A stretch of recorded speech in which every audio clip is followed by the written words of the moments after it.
دیکھیے بہت آسانی سے دیکھیں دنیا جہان کی میرٹل کاؤنسلنگ کو اٹھا لیں، آپ جتنی کہانیاں سننی چاہیں میاں بیوی آپ کو سنا دیں گے. یہ بڑا مزے کا رشتہ ہے اور اس میں بہت بدمزگی ہے کہ جس میاں بیوی کو آپ اٹھا لیں بات کریں وہ بے-چینیوں اور تلخیوں کی داستان ہوگا.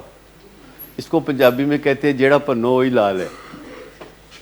تو اس کا حل وہ ہونا چاہیے جو کہ ٹو دی پوائنٹ پینیٹریٹنگ حل ہو کہ میاں بیوی کے درمیان تلخی ہے اور کسی نہ کسی سٹیج پہ ایک چہرے سے دیکھ کے اندازہ ہو جاتا ہے کہ میاں بیوی بیٹھے ہوئے اور آپ دیکھ رہے ہیں ان کو تھوڑی دیر، اور وہ کسی ویٹنگ روم میں بیٹھے ہوں یا گاڑی میں ڈرائیو کر رہے ہوں یا کچھ کر رہے ہوں، تو آپ اندازہ لگا سکتے ہیں کہ یہ کس سٹیج پہ ہیں. یہ نکتہ چینی کی سٹیج پہ ہیں یا یہ توہین آمیزی کا کھیل کھیل رہے ہیں یا یہ دفاعی نظام کو متحرک کر بیٹھے ہیں یا یہ پتھر کے صنم بن چکے ہیں.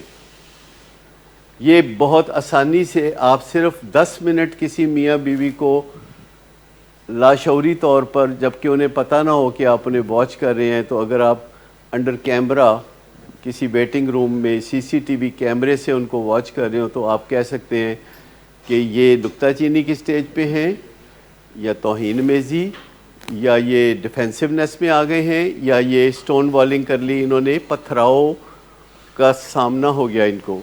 پتھراؤ باہر سے بھی ہوتا ہے، پتھراؤ اندر سے بھی ہوتا ہے. یہ اندر کے پتھراؤ کی بات ہے جب اندر سے پتھراؤ ہوتا ہے.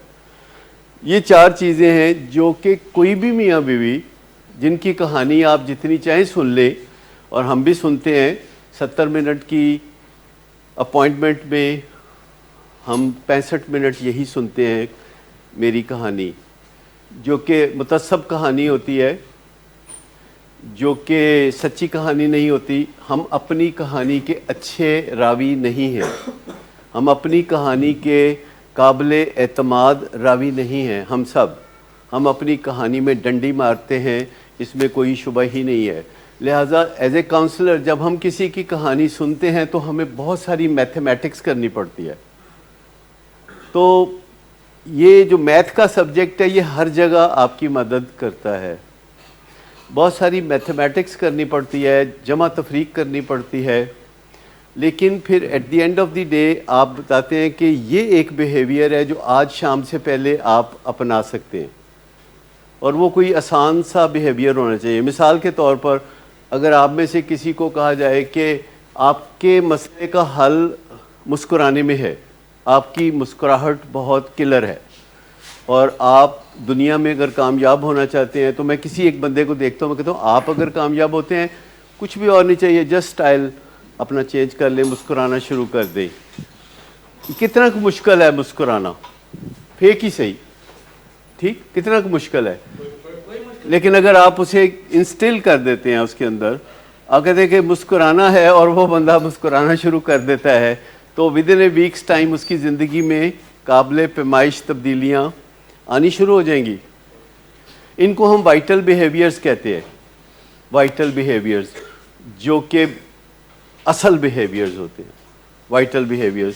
نکتہ چینی کوئی میاں بیوی چھوڑ دیتے ہیں، شکایت نہیں چھوڑتے، نکتہ چینی چھوڑتے ہیں. دیکھیں شکایت یہ ہوتی ہے کہ آج آپ نے یہ جوتے گندے لے کے اندر آ گئے ہیں، فرش گندا ہو گیا ہے، مجھے بار بار صاف کرنا پڑتا ہے، میری ضرورت ہے کہ ذرا آپ احتیاط کریں. یہ شکایت ہے. اور یہ نکتہ چینی ہے کہ آپ کی ماں نے آپ کو تمیز نہیں سکھائی، پال کے وڈا کرتا ہے اونٹ جڈا، تے تانوں پتہ نہیں ہے کہ دوسرے دا خیال رکھی دا ہے. اٹ از آل پرویسو، شمال مغرب مشرق جنوب ہر طرف چلتی ہے. یہ نکتہ چینی ہوتی ہے، کرٹیسزم ہوتی ہے. پھر اگلا بندہ اگر تھوڑا اس سے امیون ہو جائے تو پھر اس کو تڑکا لگاتے ہیں توہین کا. پھر کوئی نہ کوئی بری بات، کوئی نہ کوئی مشتعل کرنے والی بات، کوئی نہ کوئی بڑی بات، آگ کو پھیلا دینا، آپ کو پھیلا کے تو دور تک لے جانا، رشتہ داروں کو بیچ میں انوالو کر لینا، اور پھر ڈیفینڈ کرنا آپ کا حق ہے. جب کوئی کہتا ہے کہ آپ نے یہ گلاس توڑا ہے تو آپ بتا دیتے ہیں کہ میں نے نہیں توڑا.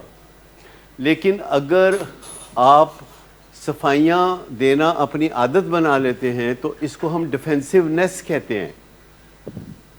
ایک چیز ہوتی ہے کہ کوئی کام کرنا یا نہ کرنا، ایک چیز ہونا کسی چیز کا سمبل بن جانا. تو سمبل بننے میں پرابلم ہے.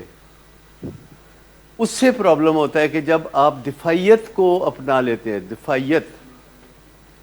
اور جو چوتھی چیز ہے وہ سیدھی سیدھی ہے کہ جب آپ سمجھتے ہیں کہ چارہ کوئی نہیں رہا اور خطرہ بہت بڑھ گیا ہے، تو آپ یہ سوچتے ہیں کہ اگر میں چپ کر جاؤں اور بالکل بولنا چھوڑ دوں اور کچھ کہنا سننا رائے دینا چھوڑ دوں تو میری بچت ہو جائے گی. سٹون والنگ، اس میں بندہ بچت کر رہا ہوتا ہے اپنی. آپ کہتے ہیں جب میں کوئی ایکشن ہی نہیں لوں گا، جب میں کچھ کہوں گا ہی نہیں، کچھ بولوں گا ہی نہیں، کچھ سنوں گا ہی نہیں، تو میرا کتنا کا بیڑا غرق کوئی کر لے گا. لیکن کوئی نہیں پھر بیڑا غرق کرتا. بیڑا غرق انسان کا اپنا وجود کرتا ہے. اپنے جسم و جان میں ہیجان کی کیفیت ہو جاتی ہے، ایڈرینلین فلو کرنے لگتی ہے، اور اندر ہمارے دماغ کے ایک امگڈلا ہے جو چارج لے لیتا ہے، سوچ بچار بند ہو جاتی ہے، حواس خمسہ ٹھنڈے پڑ جاتے ہیں، صحیح دکھائی نہیں دیتا، صحیح سنائی نہیں دیتا، سوچ بچار نہیں ہو سکتی. اور ان سب چیزوں کے ساتھ جب کوئی زندگی گزارتا ہے تو وہ سوائے جنگ و جدل کے اور کچھ نہیں ہو سکتی. پیمانہ صبر لبریز ہوتا ہے، بندہ پھٹ پڑتا ہے. اور کسی بھی میاں بیوی کی ساری گھریلو داستان سننے کی ضرورت نہیں، لیکن ہم سن لیتے ہیں because we are paid for that. ہم لوگوں کی تسلی کے لیے سن لیتے ہیں، بہت توجہ سے بڑی اچھی طرح یاد کر لیتے ہیں، بلکہ وہ ہمیں کہانیاں ازبر ہو جاتی ہیں جو کہ ہم سن رہے ہوتے ہیں. لیکن اصل میں ہم نے کہانی سننے کے پیسے لینے ہوتے ہیں. اگر ہم کہانی نہیں سنیں گے تو لوگ پیسے نہیں دیں گے. لیکن ہمارا کام کہانی سننا ویسے نہیں ہے. ہمارا کام ریپیئر ورک کرنا ہے. آر ورک، اس کو ہم کہتے ہیں ریپیئر ورک. ہمارا کام جو ہے، دیکھیے آپ کا ٹی وی خراب ہے، آپ اس کی کہانی سنا رہے ہیں کہ کیسے خراب ہوا، کب ہوا، کیسے ہوا. اصل مطمئن نظر آپ کا کیا ہے؟ آپ چاہتے کیا ہیں؟ آپ اس میں تصویر ٹھیک دیکھنا چاہتے ہیں، آپ اس میں آواز ٹھیک دیکھنا چاہتے ہیں. باقی کہانیاں ہیں جتنی مرضی آپ کہانی سنا لیں. مطلب ہم ریپیئر پہ آنا چاہتے ہیں. وہ کہتے ہیں تانوں نہیں پتا میرے ابے نے کی کیتا، انہوں نے میرا انج کیتا، میں ریلیپس کیوں ہے، میں تانوں دسنا. اللہ دی قسم میں بالکل ٹھیک جا رہا سا، میں بالکل ٹھیک جا رہا سا. اچھا میں بالکل ٹھیک لیکن میرا ابا ٹھیک نہیں، تے میرا ابا جاتے کہ ٹھیک نہیں ہوتا میری گل نہیں بنی.